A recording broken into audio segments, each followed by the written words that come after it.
नमस्कार, आप देख रहे हैं द बिहार ऑफ। मैं हूं आदेशपुरी।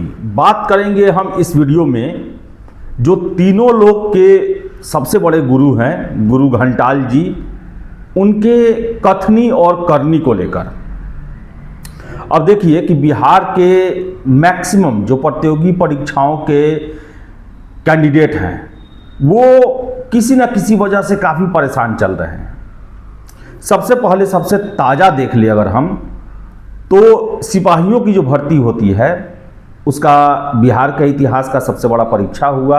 1,07,000 कैंडिडेट जो है वो फिजिकल के लिए चयनित हुए और NCL EWS का मुद्दा है जिसको लेकर छात्र काफ़ी परेशान है। अगर ये मामला सॉल्व नहीं हुआ तो इतना मान के चलिए कि जो PT परीक्षा पास है वो कैंडिडेट फिजिकल नहीं दे पाएंगे। इसके साथ साथ आपको बता दें कि राज्य के सबसे बड़े भर्ती इकाई BPSC का इतिहास का सबसे बड़ा सिविल सेवा का परीक्षा है 70वीं सिविल सेवा, और इसमें नॉर्मलाइजेशन को लेकर जो है भ्रम की स्थिति बनी हुई है और लाखों कैंडिडेट जो हैं इस पर क्लियरेंस चाहते हैं आयोग का। आयोग की तरफ से एक पत्र चाहते हैं जिसमें ये लिखा हो कि नॉर्मलाइजेशन या मल्टीपल सेट ऑफ क्वेश्चन का प्रयोग नहीं किया जाएगा।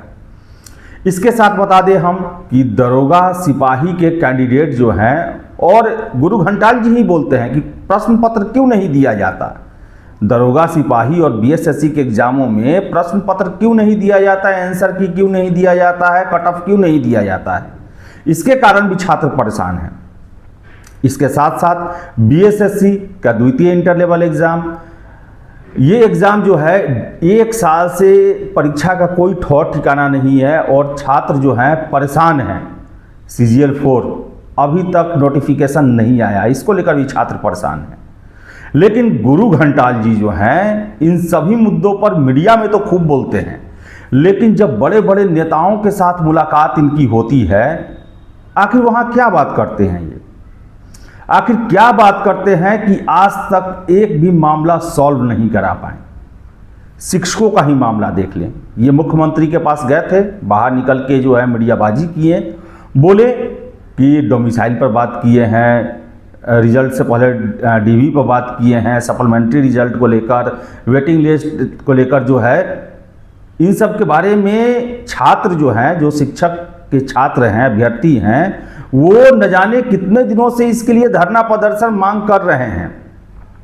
लेकिन इनका जो है इतना भेंट मुलाकात हुआ, कल ही एक जदयू के बड़े नेता के साथ बैठ कर आए, लेकिन एक भी छात्रों का मामला ये सॉल्व नहीं करा पाए।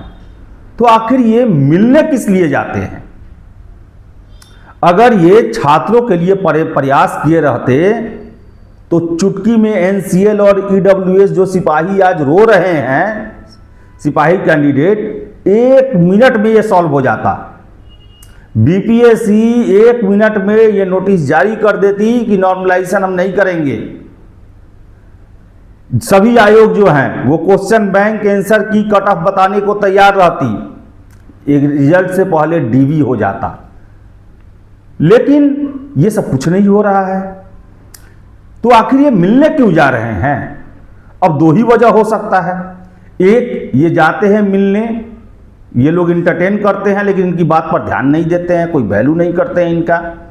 और दूसरा ये होगा कि ये इन सब बातों के लिए जाते ही नहीं होंगे, कुछ अपना पर्सनल मामला होगा।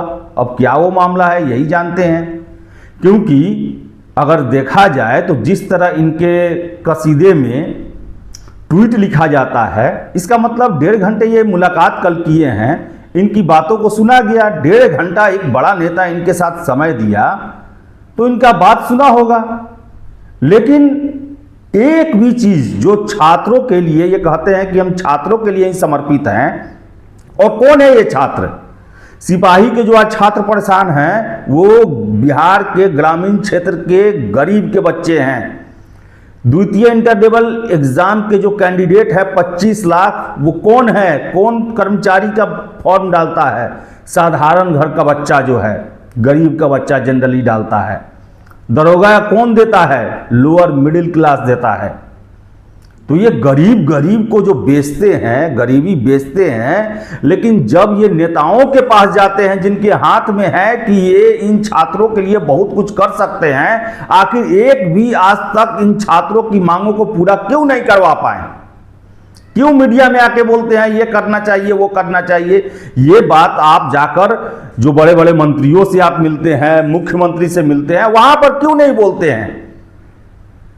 और अगर बोलते हैं तो उसका असर क्यों नहीं होता है? अगर असर नहीं होता है तो फिर क्यों जाते हैं आप उस चौखट पर? फिर क्यों जाते हैं जिन छात्रों ने आपको पहचान दिया, नाम दिया, इज्जत दिया, शोहरत दिया, उनका ही बात अगर नहीं माना जाता है तो फिर क्यों जाते हैं उनकी चौखट पर आप? अगर ये चाहें, अगर गुरु घंटाल जी, यही वजह है कि मैं इन्हें गुरु घंटाल कहता हूं।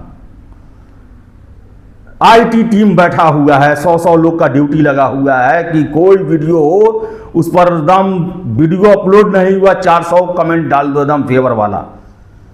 दूसरा कोई अगर विरोध में करे स्ट्राइक मार दो उस पर तत्काल सीधे। यानी कि तानाशाही रवैया है कि मेरा ही ब्रांडिंग केवल हो। आप ही सोचिए कि अगर मेरा उठना बैठना बड़े बड़े मंत्रियों के साथ रहे और मैं स्टूडेंट बीट की खबर करता हूं और वहां पर मेरे द्वारा उस मुद्दा को उठाया ही नहीं जाए, या उठाया भी जाए तो उस पर कोई सुनवाई नहीं हो, तो मेरा वहां जाने से क्या फायदा है? तो आखिर ये जो गुरु घंटाल जी जो हैं, ये सत्ता के गलियारों में जो रोज जाकर फोटो खिंचवा रहे हैं, बर्थडे केक खा रहे हैं, आखिर छात्रों को क्या दे रहे हैं? ये कुछ हो पाया क्या? बीएसएससी का एग्जाम डेट आ पाया है? कौन है वो 25 लाख छात्र? बिहार के ग्रामीण क्षेत्र के गरीब के बच्चे हैं। कौन है सिपाही के 1,07,000 कैंडिडेट, जिसमें से मैं दावे के साथ कह सकता हूं 35 से 40 हजार छात्रों के साथ एनसीएल ईडब्ल्यूएस का प्रॉब्लम होगा? कौन है वो छात्र? वो भी हैं बिहार के गरीब के बच्चे हैं, जिस गरीबी को आप बेचते हैं, ब्रांडिंग उसका करते हैं। आप किस लिए जाते हैं? आप इसका आपको जवाब देना चाहिए। इसका मतलब है कि आप भीतर कुछ और करते हैं, बाहर कुछ और बोलते हैं।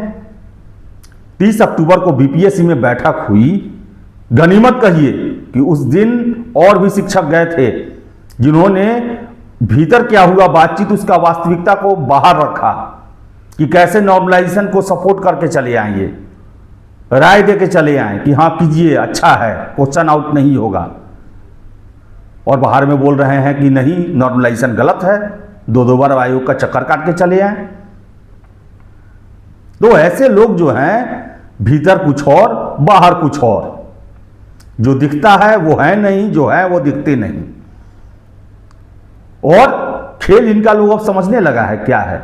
आप ही सोचिए ना, कॉमन बात है कि मैं पत्रकार हूं, मैं एजुकेशन बीट का खबर चलाता हूं, कोई पीसी होता है, आप खुद देखते होंगे, सुनते होंगे, चाहे बीपीएससी के, जो एक तो है कि जिस पीसी में मेरा जाना जरूरी रहता उसमें मैं जाता हूं, बीपीएससी में हो, पुलिस हेडक्वार्टर में हो, एजुकेशन से रिलेटेड होता है वहां मैं जाता हूं। वहां पर जाने के बाद मैं वही प्रश्न पूछता हूं जो छात्रों के लिए जरूरी है, और ये छात्रों के बल पर ही हैं। रोज रोज रोज जो आकर बोलते हैं कि हम छात्रों के लिए कुछ भी कर देंगे, ये करते हैं, वो करते हैं, इतना कुछ करते हैं, तो मंत्री जी के पास जाके आप क्या बात करते हैं कि छात्र का एक भी मुद्दा आज तक सॉल्व नहीं हुआ, जिसके लिए 4-5 सालों से वो आंदोलन भी कर रहे हैं। तो छात्रों को विचार जरूर करना चाहिए।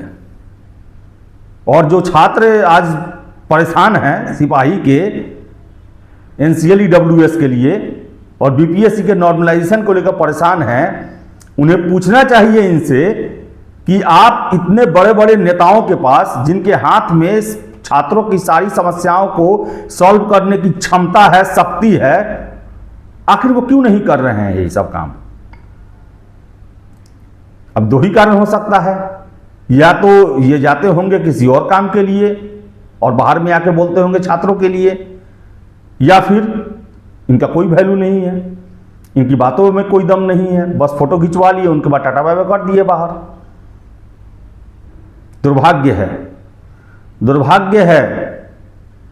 आप छात्रों की बदौलत हैं और उनको ताक पर रख के आप ज़्यादा दिन सरवाइव नहीं कर सकते हैं।